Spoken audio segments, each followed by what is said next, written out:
Words of our Divine Mother from the question and answers series of our Divine Mother, Answers from the Mother from volume 16 of the book The Mother, series 8. Question: Sweet Mother, what is the difference between the psychic change and the spiritual change? For this, our Divine Mother says, the psychic change is the change that puts you in contact with the immanent divine, the divine who is at the center of each being, of whom the psychic being is the sheath and the expression. By the psychic change, one passes from the individual divine to the universal divine and finally to the transcendent. The spiritual change puts you directly in contact with the Supreme. Question: how can one make one's psychic personality grow?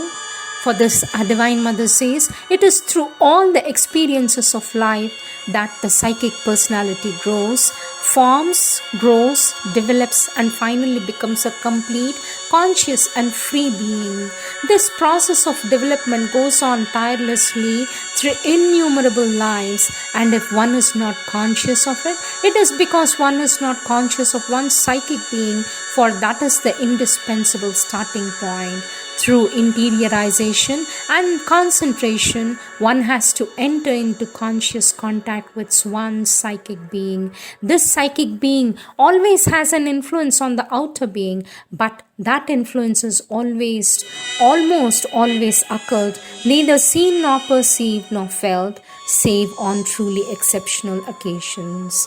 In order to strengthen the contact and aid, if possible, the development of the conscious psychic personality, one should, while concentrating, turn towards it, aspire to know it and feel it, open oneself to receive its influence, and take a great care each time that one receives an indication from it, follow it very scrupulously and sincerely, to live in a great aspiration, to take care to become inwardly calm and remain so always, as far as possible, to cultivate a perfect sincerity in all the activities of one's being. These are the essential conditions for the growth of the psychic being.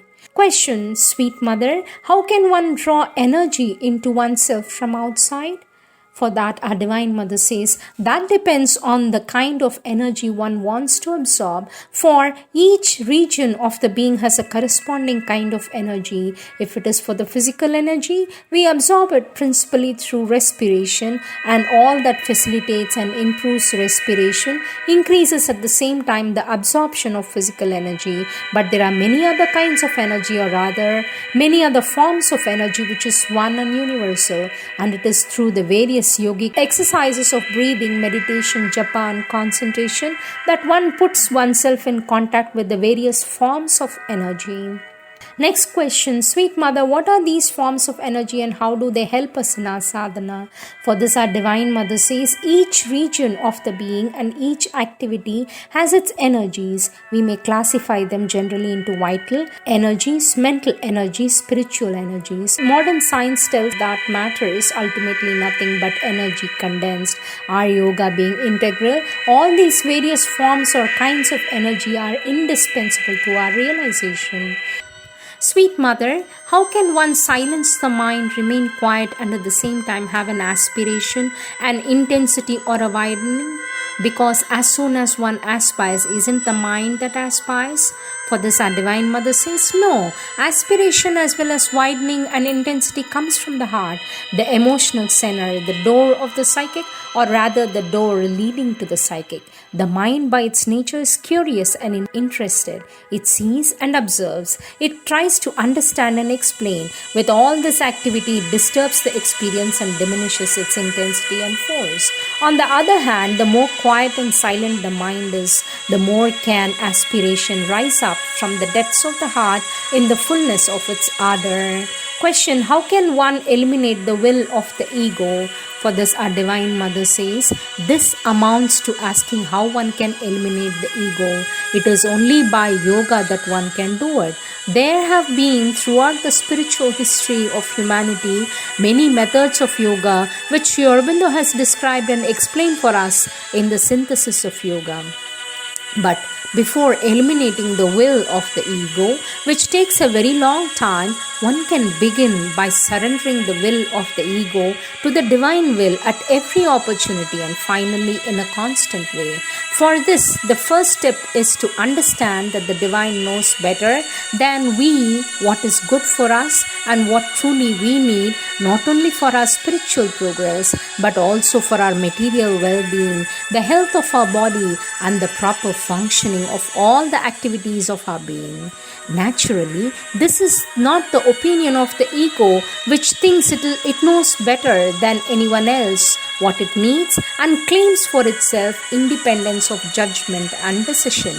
But it thinks and feels this way because it is ignorant, and gradually one has to convince it that its perception and understanding are too limited for it truly to be able to know, and that it judges only according to its desires, which are blind and not according to the truth. For the desires are not the expression of needs but of preferences. Next question. Sweet Mother, why has the divine made this path so difficult? He can make it easier if he wants, can't he? For this, our divine mother says, first of all, one should know that the intellect, the mind, can understand nothing of the divine, neither what he knows nor how he does it, and still less why he does it. To know something of the divine, one has to rise above thought and enter into the psychic consciousness, the consciousness of the soul, or into the spiritual consciousness. Those who have had the experience have always said that the difficulties and sufferings of the path are not real, but a creation of human ignorance, and that as soon as one gets out of this ignorance and one also gets out of the difficulties, to say nothing of the inalienable state of bliss in which one dwells, as soon as one is in conscious contact with the divine. So according to them, the question has no real basis and cannot be posed. Sweet Mother, you have written that to enter into conscious contact with one's psychic being, one must aspire to know it and feel it, open oneself to receive its influence, and take great care to follow it scrupulously and sincerely. But sweet Mother, I don't know how to do this. I find it easier when I think of you, try to enter into contact with you and open to you. For this, our Divine Mother says, this too is a way which is certainly as good as the other. There are many ways to attain self-realization, and each one must choose the way that comes to him most naturally. But each way has its demands in order to be truly effective. In thinking of me, you must think not only of the outer person but of what she represents, what she stands behind her. For you must never forget that the outer person is only the form and symbol of an eternal reality, and through the physical appearance it is to this higher reality that you must turn. The physical being cannot become the truly expressive of the eternal reality until it is completely transformed by the supramental manifestation. Until then, it is through it that you must find the truth. Sweet Mother, is it possible to have control over oneself during sleep? For example, if I want to see you in my dreams, can I do it at will? For this, our Divine Mother says, control during your sleep is entirely possible, and it is progressive if you persist in the effort. You begin by remembering your dreams, then gradually you remain more and more conscious during your sleep. And not only can you control your dreams, but you can guide and organize your activities during sleep. If you persist in your will and your effort, you are sure to learn how to come and find me at night during your sleep, and afterwards to remember what has happened. For this, two things are necessary. You must develop by aspiration and by calm and persistent effort.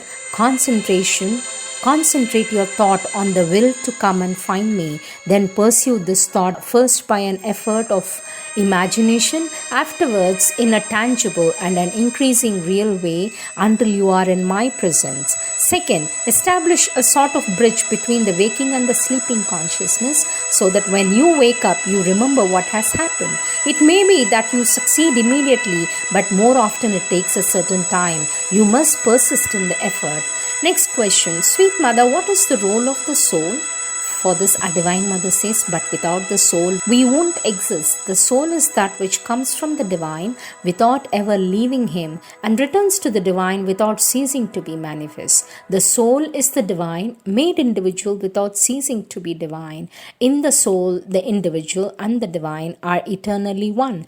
And therefore, to find one's soul is to find God. To identify with one's soul is to unite with the Divine. Thus, it may be said that the role of the soul is to make a true being of man.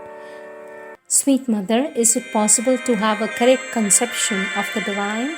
No conception of the Divine can be correct, for conceptions are mental activities and no mental activity is fit to manifest the Divine. It is only by experience that one can know Him, and the experience cannot be translated into words. These are the words of our Divine Mother.